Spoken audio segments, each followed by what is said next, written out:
Meet Marcus, a 29-year-old warehouse worker making $38,000 a year in Phoenix. Last month, his car's transmission failed. The repair quote? $2,600. His savings account had $450.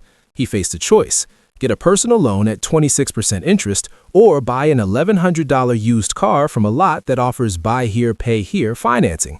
The math seemed simple. The used car payment was $165 a month for 12 months, total cost $1,980.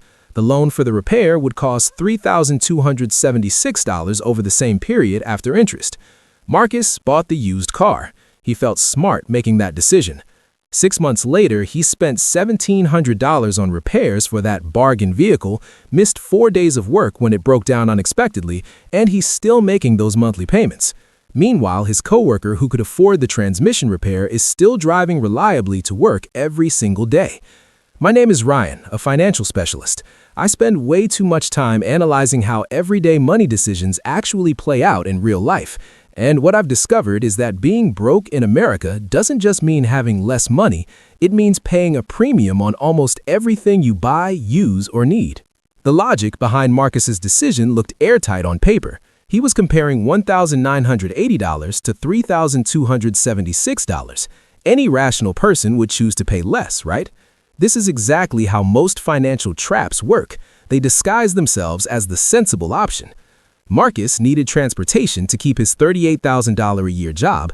That's about $3,170 gross, or roughly $2,400 take-home.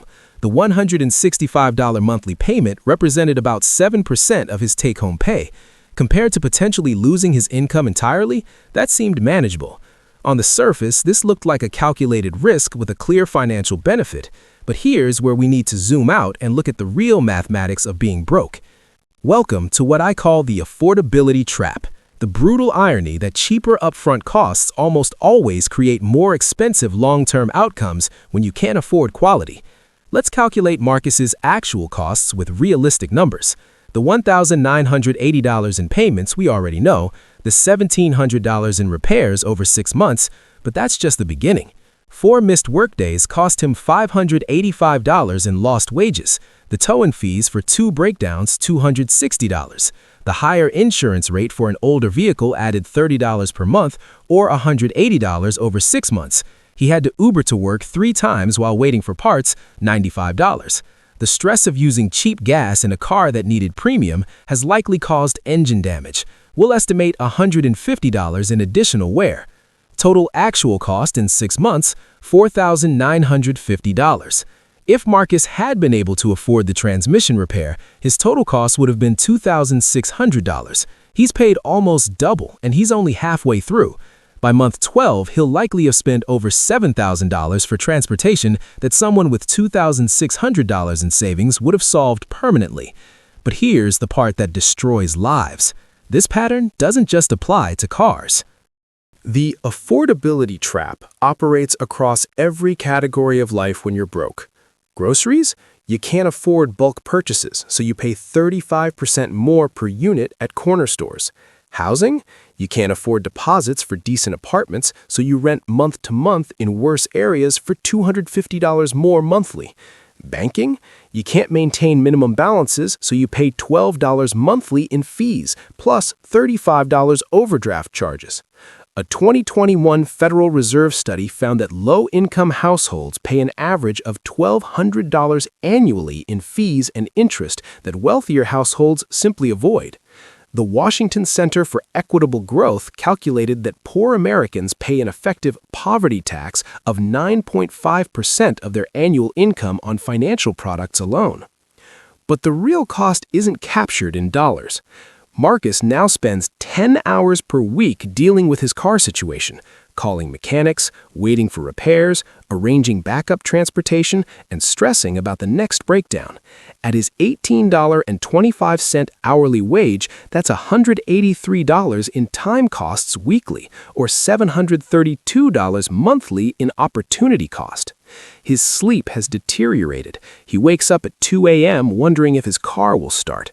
A Princeton study found that financial stress reduces cognitive capacity by the equivalent of 13 IQ points, the same impact as losing a full night's sleep.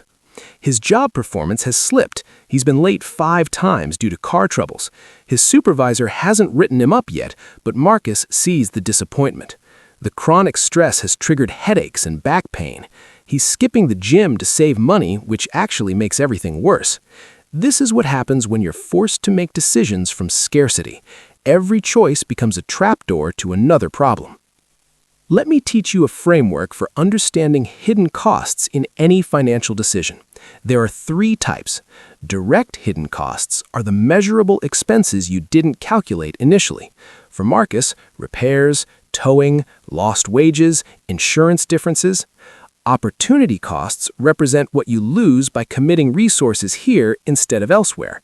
Marcus's 10 hours weekly could have been spent learning a skill or side hustle.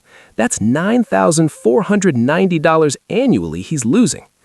Degradation costs are the ways a decision erodes your future capacity. Marcus's damaged credit, reduced job security, deteriorating health, and cognitive impairment from stress. These compound over time and make every future decision harder. Wealthy people avoid the affordability trap because they can optimize for all 3 cost types. Poor people are forced to optimize only for immediate survival, which guarantees they'll pay more forever. Here's a simple framework to evaluate any financial opportunity. Step 1. Calculate total cost of ownership. Don't just look at sticker price. Research typical maintenance, failure rates, and hidden fees. Add 30% to your estimate. You're almost certainly low. Step 2. Measure the opportunity cost. Take the hours you'll spend and multiply by your hourly rate. Could that time build something that appreciates? Step 3. Assess the stress tax. Will this decision create ongoing anxiety, impact your sleep, health, or relationships? These aren't soft costs. They reduce your earning capacity everywhere else. Step 4. Check for the poverty premium. Are you choosing this because it's optimal or because you can't afford better? If it's the latter, you're paying extra for being broke. If the decision fails 3 of these 4 tests, you're probably walking into a trap. Marcus sits in his apartment on a Wednesday night, scrolling through his bank account. He's made every payment on time. He's done everything right according to the agreement, and somehow he has less money now than when he started. He feels stuck because he is stuck. The sunk cost of 6 payments makes him want to see it through. The routine of making payments feels like progress. The exhaustion from juggling everything makes it hard to imagine a different path. This is the final piece of the affordability trap. It convinces you that busy equals productive, that making payments equals building wealth, that surviving equals winning. Here's the truth Marcus is starting to realize. Being broke isn't a moral failure, but staying broke often means repeatedly choosing short-term relief over long-term solutions, even when you have no good options. The real shift isn't about making better choices. It's about recognizing that the game is rigged, that the math is designed to keep you paying more, and that the only way out is to occasionally make the harder choice that costs less over time, even when it hurts more right now. That might mean borrowing from family instead of a predatory lender, taking the bus for 3 months to save for a down payment. These aren't Instagram-worthy solutions, but they're mathematically sound. The poverty tax is real, but you don't have to keep paying it. If this breakdown changed how you see everyday financial decisions, hit that like button and subscribe because I'm breaking down the hidden math behind money decisions that keep people stuck. The question isn't whether you can afford quality, it's whether you can afford to keep choosing cheap.